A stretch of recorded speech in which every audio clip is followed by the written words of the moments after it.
Saya rasa lebih dari sekedar partai politik. Rakyat tidak percaya kepada proses demokrasi yang sekarang terjadi. Itu jauh lebih luas dari sekedar partai politik. Ketika kita bicara demokrasi, minimal ada tiga. Satu, minimal tiga nih. Satu, adalah adanya kebebasan berbicara. Yang kedua, adanya oposisi yang bebas untuk mengkritik pemerintah dan menjadi penyeimbang pemerintah. Yang ketiga, adanya proses pemilu, proses pilpres yang netral, yang transparan, jujur, adil. Tiga. Dan kalau kita saksikan akhir-akhir ini, dua ini mengalami problem. Kita menyaksikan bagaimana kebebasan berbicara menurun, termasuk mengkritik partai politik. Dan angka demokrasi kita menurun, indeks demokrasi kita. Bahkan pasal-pasal yang memberikan kewenangan untuk digunakan secara karet kepada pengkritik, misalnya Undang-Undang ITE atau pasal 14-15 Undang-Undang nomor 1 tahun 1946, itu semua membuat kebebasan berbicara menjadi terganggu. Yang kedua, oposisi, kita saksikan minim sekali adanya oposisi selama ini. Dan sekarang ujiannya adalah besok.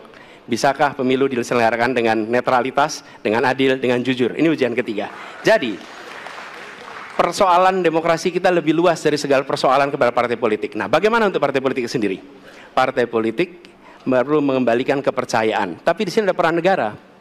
Menurut saya salah satu masalah yang mendasar partai politik ini memerlukan biaya.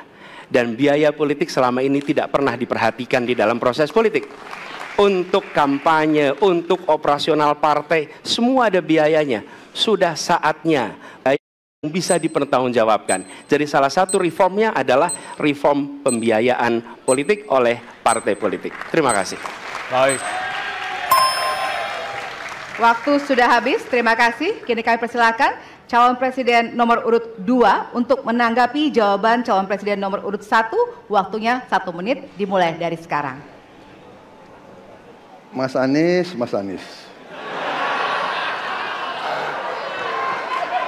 Saya berpendapat Mas Anies ini agak berlebihan.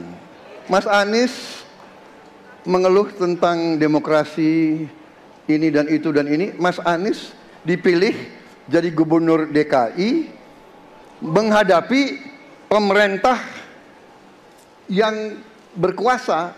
Saya yang mengusung Bapak.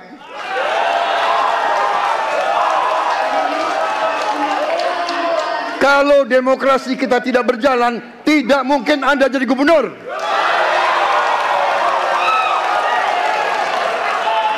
Kalau Jokowi diktator, Anda tidak mungkin jadi gubernur. Saya waktu itu oposisi, Mas Anies. Anda ke rumah saya, kita oposisi, Anda terpilih. Waktu habis.